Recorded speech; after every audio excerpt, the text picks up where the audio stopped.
السلام علیکم ورحمۃ اللہ وبرکاتہ۔ آج 16واں پارہ ہمارے سامنے تلاوت کیا گیا۔ اس پارے کے اندر اللہ رب العالمین نے کئی واقعات کا ذکر کیا ہے، جیسا کہ کل جو پڑھا گیا تھا سورہ کہف کا آخری حصہ، اس میں اللہ رب العالمین نے ایک واقعے کی شروعات کی کہ روایت آتی ہے ایک مرتبہ حضرت موسیٰ علیہ السلام نے ایک جملہ کہہ دیا تھا کہ میں اس زمین پر سب سے بڑا عالم ہوں۔ اللہ رب العالمین کو ان کی یہ بات پسند نہیں آئی۔ اللہ تعالیٰ نے کہا کہ ایسا کرو، آپ اپنے ساتھ ناؤ میں جاؤ، ایک غلام ساتھ لو، ایک مچھلی کو اپنی ٹوکری کے اندر رکھو اور جاؤ اس جگہ جہاں پر دو سمندر ایک ساتھ ملتے ہیں، اس جگہ پر آپ کو ہمارا ایک بندہ ملے گا جو آپ سے زیادہ جاننے والا ہے۔ اب یہ جب لے کر نکلے سفر کرتے کچھ دور، پھر آرام کرتے، سفر کرتے آرام کرتے، اس حالت کے اندر ایک جگہ پر ان کی ٹوکری سے مچھلی نکل کر چلی گئی۔ غلام جو ان کے ساتھ تھے، ان کا نام یوشع بن نون تھا، انہوں نے مچھلی کو دیکھا جاتے ہوئے تو اللہ کی طرف سے کرشمہ یہ ہوا کہ مردہ مچھلی زندہ ہوئی۔ سمندر کے اندر وہ جب گئی تو اس نے سمندر کے اندر یعنی پانی کے اندر ایک راستہ سرنگ بنا دی تھی۔ اب یہ کچھ اور آگے بڑھ گئے، تب حضرت موسیٰ نے کہا کہ بھائی بھوک لگ رہی، کھانا نکالو۔ تب غلام نے یہ کہا کہ سنیے، مچھلی ٹوکری سے نکل کر فلاں جگہ پر چلی گئی تھی اور شیطان نے مجھے یہ چیز بھلا دی کہ میں آپ کو بتاؤں۔ اب اس کے بعد موسیٰ علیہ السلام واپس پلٹ کر پیچھے کی طرف گئے تو انہوں نے دیکھا کہ اس جگہ پر جہاں پر مچھلی گری تھی اس جگہ پر ایک راستہ بن گیا تھا۔ اسی جگہ پر تھوڑی دوری پر ان کو حضرت خضر علیہ السلام ملے۔ حضرت خضر کے ذریعے اللہ رب العالمین آپ کو یہ بتانا چاہ رہا تھا کہ کبھی بھی اپنے آپ کو بڑا عالم نہیں ماننا چاہیے۔ یہ نہیں ماننا چاہیے کہ میں سب چیزوں کا جاننے والا ہوں، کیونکہ جاننے والی ذات تو اللہ رب العالمین کی ہے۔ اب اللہ رب العالمین نے ان کے پاس بھیجا کہ آپ ان سے سیکھو، دیکھیے ان کے پاس وہ علم ہے جو آپ کے پاس نہیں ہے۔ 3 واقعات ان کے ساتھ ہوتے ہیں۔ سب سے پہلے حضرت خضر یہ شرط لگاتے ہیں کہ آپ میرے ساتھ بات چیت نہیں، میرے پاس سوال نہیں کرو گے، جو میں کروں چپ چاپ دیکھتے رہنا، بس سوال مت کرنا۔ ٹھیک ہے، شرط مان لی گئی۔ اب حضرت خضر کے ساتھ آپ چلے تو سب سے پہلے آپ نے کیا دیکھا کہ ایک کشتی، یعنی ایک کشتی کے اندر وہ لوگ سوار ہوئے دونوں کہیں جانے کے لیے، تو اس کشتی کے اندر جو پاٹے یعنی جس لکڑی سے کشتی کو بنایا جاتا ہے، حضرت خضر نے ایک پاٹا اکھاڑ دیا، یعنی کشتی کو ایبدار بنا دیا۔ حضرت موسیٰ نے کہا ارے تم نے یہ کیا، وہ تم کو سپورٹ کر رہے ہیں، پہنچا رہے ہیں، اور تم ایسا کر رہے ہو۔ آپ نے کہا کہ میں نے کہا تھا نا سوال مت کرنا، کہا معاف کر دیجئے اب نہیں کروں گا۔ پھر تھوڑا آگے بڑھے، انہوں نے ایک بچہ دیکھا، بچے کو قتل کر دیا، تو بولے یہ تو بہت بڑا منکر کا کام آپ نے کر دیا، حرام کام آپ نے کر دیا۔ کہا میں نے کہا تھا نا مجھ سے سوال مت کرنا، کہا اب نہیں۔ کہا اگر اب سوال کیا تو بس لاسٹ ہے، اس کے بعد میں تمہارے سے الگ ہو جاؤں گا۔ تیسرا سوال، ایک بستی کے اندر گئے، وہاں پر انہوں نے کہا کہ بھئی ہمیں کھانا کھلائیے، تو لوگوں نے مہمان نوازی کرنے سے منع کر دیا۔ اسی بستی میں ایک دیوار تھی، جو دیوار ایک طرف جھکی ہوئی تھی یعنی گرنے کے قریب تھی۔ حضرت خضر نے اسے ہاتھ لگا کر، صحیح بخاری کی روایت ہے، صحیح کر دیا معجزے کے طور پر۔ تب موسیٰ نے کہا کہ ارے قوم کھانا تو کھلا نہیں رہی، آپ ان سے اجرت لے لیجئے۔ تو آپ نے کہا کہ بس اب ہمارا ساتھ ختم یہیں پر، اب 3 چیزیں میں تمہیں بتاتا ہوں۔ پہلی چیز کہ جو کشتی کو میں نے توڑا تھا وہ اس وجہ سے کہ وہاں پر ایک بادشاہ تھا جو لوگوں کی کشتیاں چھین لیا کرتا تھا، تو میں نے پاٹا اکھاڑ دیا، یعنی وہ کشتی تو ہے وہ عیبدار ہو گئی، اس کے اندر ایک عیب آ گیا، ٹوٹی ہوئی ہے، تو بادشاہ اس کو نہیں لے گا۔ ایک تو یہ ہوا۔ دوسرا، میں نے بچے کو اس لیے مارا تھا کہ بچہ، اللہ تعالیٰ نے مجھے یہ بتایا تھا کہ اگر یہ بچہ بڑا ہوگا تو ماں باپ کو کفر پر لے جائے گا، یعنی پریشان کر کر کے کافر بنا دے گا، اس لیے میں نے اسے قتل دیا۔ اب اللہ ان کو ایک ایسی اولاد دے گا جو ایمان والی اولاد ہوگی۔ تیسری چیز جو تم نے دیوار کے بارے میں پوچھا، اس دیوار کا مسئلہ یہ ہے کہ اس بستی کے اندر 2 یتیم بچے رہتے ہیں جو محنت مزدوری کرتے ہیں۔ اس دیوار کے نیچے ان کے باپ نے خزانہ چھپا کر رکھا ہے۔ اب جب وہ بچے جوان ہوں گے تو اپنا خزانہ خود بخود نکال لیں گے، اگر دیوار گر جاتی تو خزانہ لوگوں کو دکھ جاتا، لوگ چھین لیتے۔ تو اللہ تعالیٰ نے مجھے یہ علم دیا تھا، یہ علم اس بنیاد پر اللہ تعالیٰ نے حضرت موسیٰ علیہ السلام کو یہ بتایا کہ انسان کو کبھی بھی عالم ہونے کا دعویٰ نہیں کرنا چاہیے۔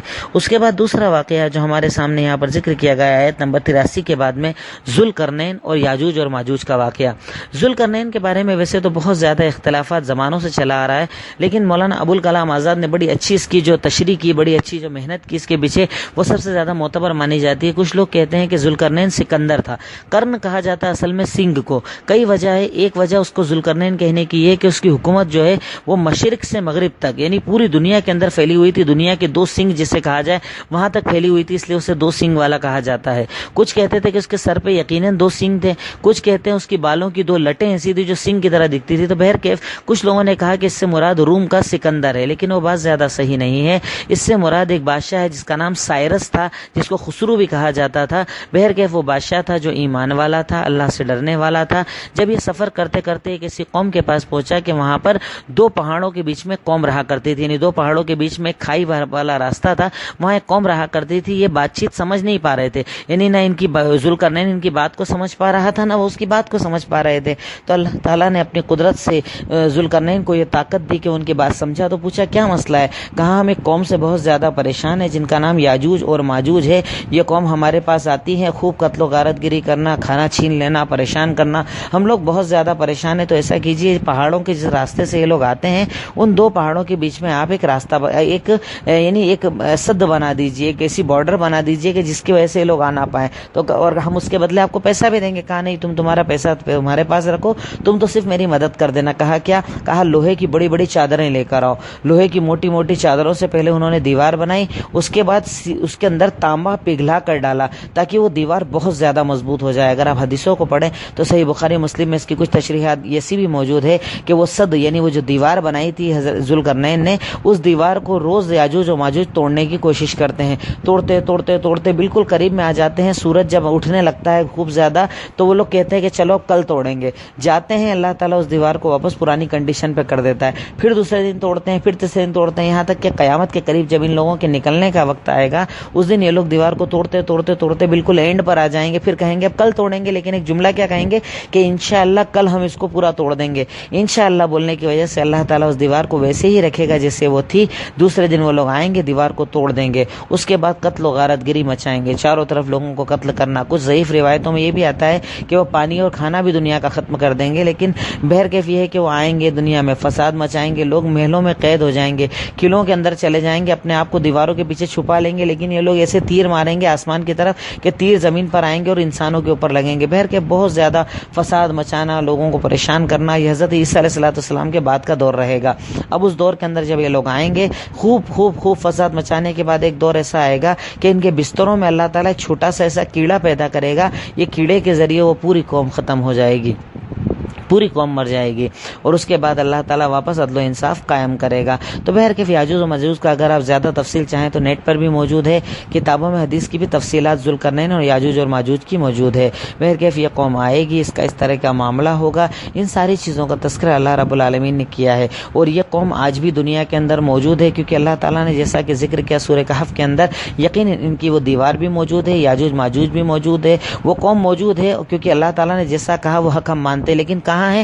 اللہ تعالیٰ نے اس چیز کو ہم سے چھپا رکھا ہے. اب اس پر کئی لوگوں کی اٹکل ہیں، کوئی کہتے ہیں چین میں ہے، کوئی کہتے ہیں امریکہ کے اندر ایک الگ علاقہ ہے، کوئی کہاں بتاتے ہیں. بہرکیف یہ کہ اللہ رب العالمین نے اس جگہ کو ہم سے چھپا رکھا ہے. اگر اللہ چاہتا تو قرآن میں اس کا ذکر بھی کر دیتا. بہرکیف کئی لوگوں نے الگ الگ تحقیقات کی اور لوگ کہتے ہیں کہ ایسی دیوار موجود ہے، اور ہم تو یہی کہتے ہیں کہ اللہ تعالیٰ زیادہ صحیح کا جاننے والا ہے. تو اس قوم کا اللہ رب العالمین نے تذکرہ کیا. اس کے بعد اللہ تعالیٰ ایک جملہ جو سورہ کہف کے آخر میں ارشاد فرماتا ہے کہ کہہ دیجئے محمد رسول اللہ لو کان البحر مدادا لکلمات ربی لنفد البحر قبل ان تنفد کلمات ربی، کہ اللہ تعالیٰ کی تعریف یہ سمندر کو اگر انہیں سیاہی بنا دیا جائے تو بھی اللہ تعالیٰ کی تعریف نہیں ہو سکتی. کہہ دیجئے میں تمہاری ہی طرح ایک انسان ہوں، بس فرق یہ ہے کہ مجھ پر وحی کی جاتی ہے. کہہ دیجئے کہ یقیناً میرا رب ایک ہے، یعنی اللہ ہے. تو جو چاہتا ہے اللہ تعالیٰ سے ملاقات کرنا وہ نیک عمل کرے اور اللہ کے ساتھ کسی کو شریک نہ کرے. تو اس سے پتہ چلتا ہے اللہ تعالیٰ وہی عمل قبول کرتا ہے جس پر حکم اللہ کا ہو اور طریقہ